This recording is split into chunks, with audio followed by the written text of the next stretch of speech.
বাংলাদেশের যখন ইলেকশন ব্যবস্থাকে ধ্বংস করা হলো, বিচার ব্যবস্থাকে ধ্বংস করা হলো, সবকিছুকে কুক্ষিগত করে একটা ফেসিবাদ কায়েম করা হলো, তখন আমরা যারা রাজপথে আন্দোলন সংগ্রাম করেছিলাম, আমাদের আন্দোলনের একই সাথে দুইটা উদ্দেশ্য ছিল। এক, আওয়ামী লীগের শাসন থেকে মুক্তি লাভ করা। দুই, আওয়ামী লীগ যে কায়দায় শাসন করেছে সেই কায়দার শাসন থেকে বাংলাদেশ রাষ্ট্রটিকে মুক্ত করা।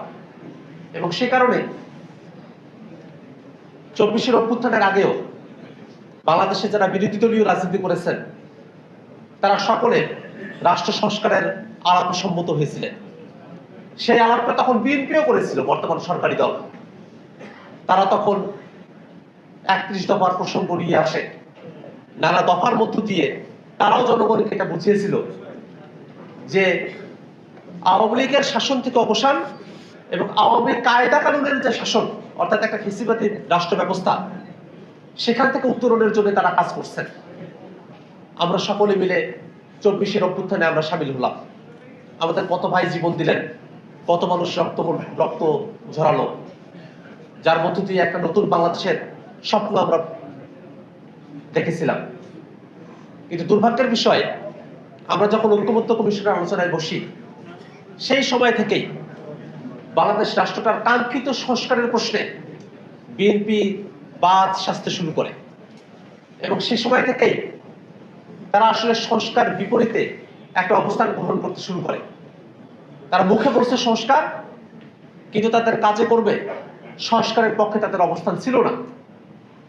তারা গণভোটে হ্যাঁ পক্ষে অবস্থান নিয়েছে, কিন্তু সত্যিকার অর্থে তারা মন থেকে গণভোটের পক্ষে ছিল না। আমরা দেখলাম সংসদের বক্তৃতায় তারা বলছেন যে গণভোটের 4টা প্রশ্নের 3.5টা তারা মানেন, আধাটা তারা মানেন না। আমরা তাদেরকে বলতে চাই, 4টা প্রশ্নের 3.5টা আপনারা মানেন, আধাটা মানেন না, কিন্তু বাংলাদেশের 70% জনগণ ওই 4টা পক্ষ প্রশ্নকে মেনে গণভোটকে জয়ী করেছে। অতএব জনগণের যে রায়, তার বাইরে এসে আপনি আধাটা মানবেন না, সেটা হওয়ার আর কোনো সুযোগ নেই। এবং কোন আধাটা আপনারা মানবেন না, যার মধ্য দিয়ে বাংলাদেশ রাষ্ট্রের কাঙ্ক্ষিত সংস্কার হবে, সে আধাটা আপনারা মানবেন না। ভোটের পিয়ার অনুযায়ী উচ্চকক্ষ হবে, সেটা আপনারা মানবেন না। জুডিশিয়ারি সেখানে স্বাধীনভাবে কার্যক্রমগুলো পরিচালিত হবে, বিচারপতি যারা নিয়োগ হবে একটা ফেয়ার সিস্টেমের মধ্য দিয়ে বিচারপতি নিয়োগ হবে, সেটা আপনারা মানবেন না। তত্ত্বাবধায়ক সরকারের নতুন একটা ফর্মুলা, যেখানে সরকারি দল বিরোধী দল সকলের একটা অংশগ্রহণ থাকবে সেই নিয়োগের সময়টাতে, সেটা আপনারা মানবেন না। সরকারি কর্ম কমিশন পিএসসিতে নিয়োগ হবে একটা সুষ্ঠু প্রক্রিয়ার মধ্য দিয়ে, দুদকে নিয়োগ হবে সুষ্ঠু প্রক্রিয়ার মধ্য দিয়ে, সেগুলো আপনারা মানবেন না। তাহলে আপনারা সংস্কারের কোন অংশটুকুকে মানবেন?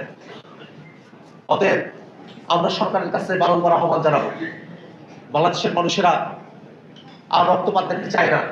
বাংলাদেশের মানুষেরা একটা গণতান্ত্রিক উপায়ের মধ্য দিয়ে রাষ্ট্রটার একটা কাঙ্ক্ষিত সংস্কারের রূপান্তর তারা দেখতে চায়।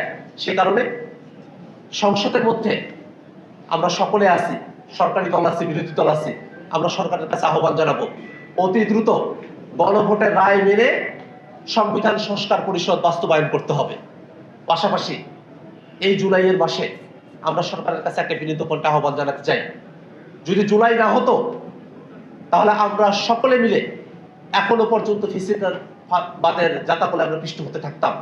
জুলাই আমাদেরকে মুক্তি দিয়েছে, সে জুলাইয়ের বিপক্ষে নানা কলা কৌশলের মধ্য দিয়ে যারা অবস্থান নিতে চায়, অনেকে চিত্রনায়িকা সাজে, অনেকে মডেল সাজে, অনেকে সিনিয়র সাংবাদিক সাজে, নানা কিছু সেজে তারা জুলাইয়ের বিপক্ষে তারা অবস্থান গ্রহণ করে, টকশোতে এসে কথা বলে, এমন ভাবে কথা বলে যেন বা তারা মত প্রকাশের স্বাধীনতা প্র্যাকটিস করছে, কিন্তু বাস্তবতা সেটা নয়।